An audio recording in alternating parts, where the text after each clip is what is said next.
kepemimpinan di Amerika akan sangat berpengaruh juga terhadap baik itu perang di Ukraina maupun perang di Israel. Terima kasih. Pertama, kita melihat bahwa kelas menengah di Amerika ini turun. Artinya kalau kelas menengah di Amerika turun, itu makanya pekerjaan presiden terpilih itu penting untuk mengangkat kelas menengah. Nah, bagi Indonesia tentu kelas menengah yang turun akan mengurangi demand terhadap produk-produk Indonesia. Nah, kita ketahui Indonesia dan seperti negara ASEAN yang lain itu mengandalkan konsumsi di Eropa, konsumsi di China maupun konsumsi di Amerika. Sehingga tentu perlu kita perhatikan agar kalau ekonomi dunia kembali sebelum pre-pandemi kan pertumbuhannya relatif tinggi di atas 6%. Sekarang kan masih rata-rata di 3%. Jadi seluruh dunia masih melihat bahwa global belum baik-baik saja. Sehingga kita juga harus memperhatikan perkembangan kekuatan ekonomi di negara-negara lain.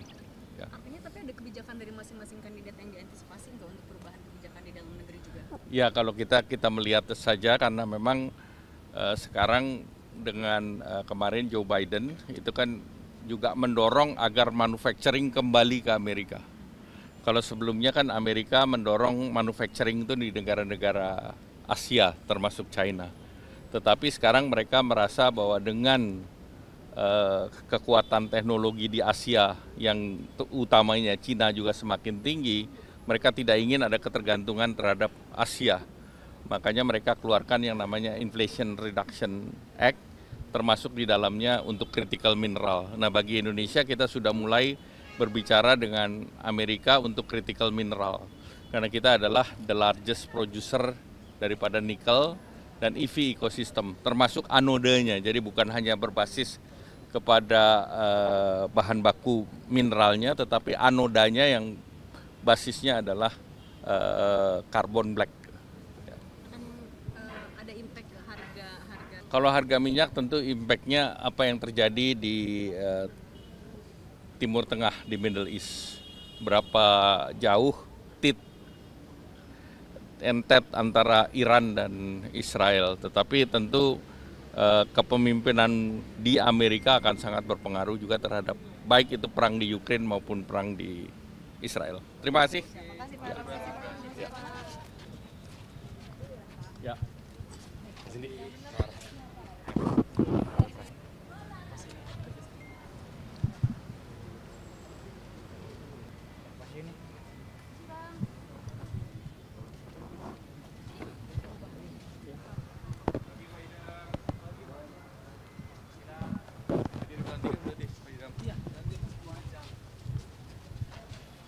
Mas, ngobrol dulu bentar Mas. Sedikit dong Pak Idam. Kenapa? Pelantikan ini, Bang. Hah? Hari ini informasi yang kami terima lewat surat undangan itu pelantikan pengganti antar waktu anggota KPU Indonesia yang sebagaimana sudah diketahui oleh publik ya, dan penggantinya itu Mbak Ipa ya, dan hari ini jam 11 akan dilantik oleh Bapak Presiden. Sudah 2 bulan ya. Waktunya memang sudah 2 bulan lamanya ya memang. Pelantikan merupakan kewenangan penuh Bapak Presiden atau pemerintah. Seperti itu. Kan menjelang pilkada serentak Iya. dan untuk mengantisipasi politik uang dan sebagainya. Berkaitan dengan mitigasi politik uang, kami sebagai penyelenggara pemilu sesuai dengan apa yang ditugaskan oleh Undang-Undang Pilkada kepada kami, itu adalah melakukan kegiatan sosialisasi pendidikan pemilih dan aktivasi partisipasi masyarakat. Karena untuk memutus mata rantai praktek politik uang itu harus melakukan gerakan bersama. Jadi tidak sekedar penyelenggara pilkada, tetapi juga seluruh stakeholder dan pemilih memiliki komitmen yang sama untuk memutus mata rantai praktek politik uang. Tapi kalau mengawal KPUD agar lancar pilkada mulai dari logistik sampai pelaksanaan dan perhitungan gimana? Hari ini informasi yang kami terima dari Divisi Logistik, Mas Yulianto Sudrajat menyampaikan logistik itu lancar, dan untuk informasi lebih lanjut nanti bisa wawancara kepada Mas Yulianto Sudrajat. Dan insya Allah persiapan menjelang hari H, khususnya pemungutan, penghitungan, dan rekapitulasi, semuanya sudah dipersiapkan dengan sebaik-baiknya. Kami yakin tidak ada gangguan ataupun hambatan sehingga pemilih di TPS dapat terlayani dengan baik.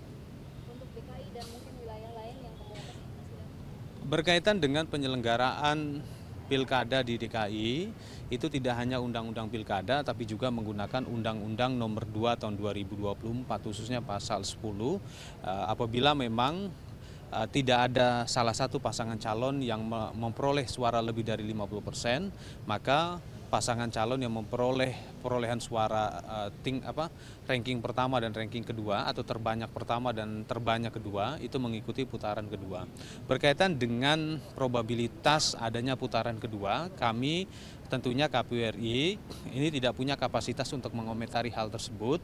Kita tunggu saja proses pemungutan penghitungan suara di DKI Jakarta. tapi secara teknis bisa disiapkan nggak? Artinya Informasi yang disampaikan oleh rekan-rekan KPU DKI Jakarta, rekan-rekan sudah mempersiapkan semuanya. Tapi kami tidak punya kapasitas bicara apakah ini satu putaran atau dua putaran. Kita tunggu saja proses pemungutan dan penghitungan suara. Oke.